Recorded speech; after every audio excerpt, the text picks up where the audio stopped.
So ఈ 7 మందిని ఈ 5 మంది కాకుండా నిన్న ధనంజయ్ రెడ్డి ఈయన ఇంతకుముందు జగన్కి వ్యక్తిగత కార్యదర్శి సీఎం ఆఫీసులో ఉండేవాడు. తర్వాత ఓఎస్డి కృష్ణమోహన్ రెడ్డి వీళ్ళిద్దరు చాలా ఇంపార్టెంట్. అంటే జగన్ ఎవరు కలవాలన్నా ముందు వీళ్ళిద్దరు కలవాలి, వీళ్ళతో మాట్లాడాలి. ధనంజయ్ రెడ్డి కృష్ణమోహన్ రెడ్డితో ఏమన్నా విషయాలు ఉన్నా కూడా చెప్పుకోవాలనేది వీళ్ళిద్దరు. దాని తర్వాత సజ్జల రామకృష్ణారెడ్డి, దాని తర్వాత జగన్. ఇలాంటి ఒక వ్యవస్థని జగన్ ఏర్పాటు చేశాడు. సో వీళ్ళు కూడా అక్కడ కోఆర్డినేట్ చేశారు ఈ లంచాలను, వీటిని అన్ని చెప్తున్నారు. ఇందులో Dhananjay Reddy A31, OSD Krishnamohan Reddy A32 వీళ్ళిద్దరు నేను అరెస్ట్ చేశారు. వీళ్ళకి 20వ వరకు వీళ్ళని రిమాండ్లో ఉంచమని ఏసీబీ కోర్టు చెప్పింది.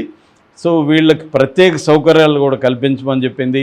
అంటే వెస్ట్రన్ టాయిలెట్స్, ఇండియన్ టాయిలెట్స్లో వీళ్ళు కూర్చోరు, మోకాల నొప్పులు ఉన్నాయని వెస్ట్రన్ టాయిలెట్లు, తర్వాత బెడ్, దుప్పటి, తర్వాత డ్రై ఫ్రూట్స్, తర్వాత ఈ కృష్ణమోహన్ రెడ్డికి రోజు ఇన్సులిన్ ఇంజెక్షన్ వేసుకోవాలంటే అవి ఫ్రిడ్జ్లో పెట్టుకోవాలి కాబట్టి ఫ్రిడ్జ్ సౌకర్యం కూడా కల్పించమని కోర్టు ఆదేశించింది.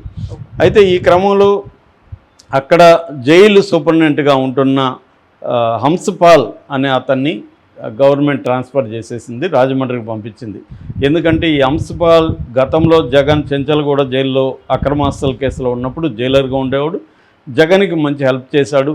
అప్పుడు జైల్లో ఎవరైతే హెల్ప్ చేశారో వాళ్ళందరికీ తర్వాత జగన్ ప్రభుత్వంలో మంచి ప్రమోషన్లు అవి ఇచ్చి వాళ్ళని తన సంబంధించిన జైళ్ళల్లో పెట్టాడు జగన్.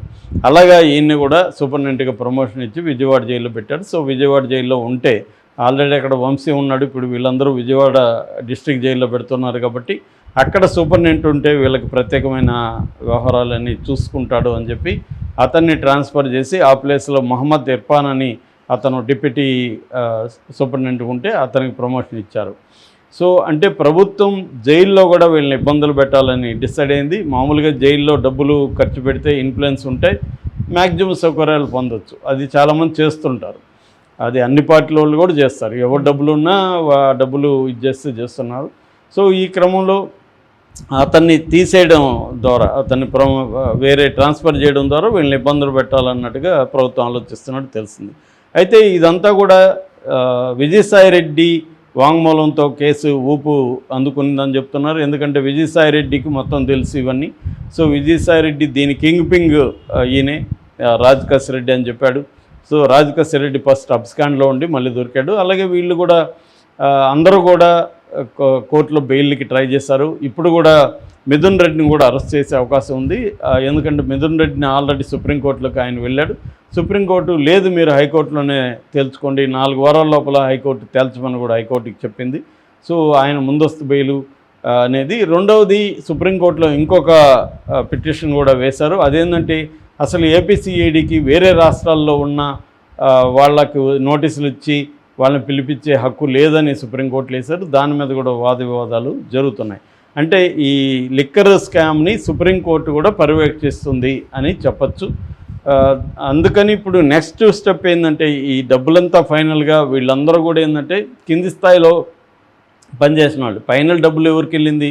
జగన్కి వెళ్ళింది. కాకపోతే జగన్ పేరు ఇప్పటివరకు ఎఫ్ఐఆర్లో లేదు.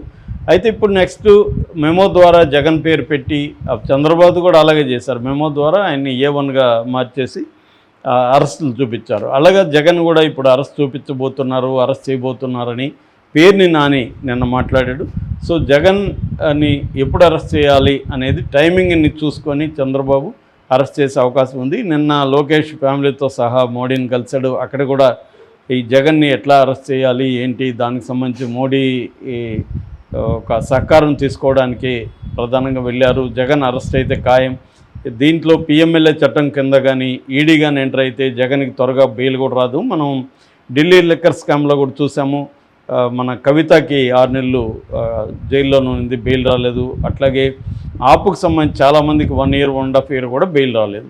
అలాగే జగన్ కూడా ఒక 1 year 1.5 year బెయిల్ రాకుండా చూసుకోవడం. ఈ లోపల వేరే కేసులు పెట్టి జగన్ని పీటీ వారెంట్లో మళ్ళీ అరెస్టులు చేస్తుంటే ఒక 2-3 ఏళ్ళు జగన్ జైల్లో ఉండేటివి చూసుకోవడం అన్న ఒక ప్లాన్ని అమలు చేయబోతున్నట్టుగా కనిపిస్తుంది. దీన్ని జగన్ ఎలా ఎదుర్కొంటాడనేది చూడాలి.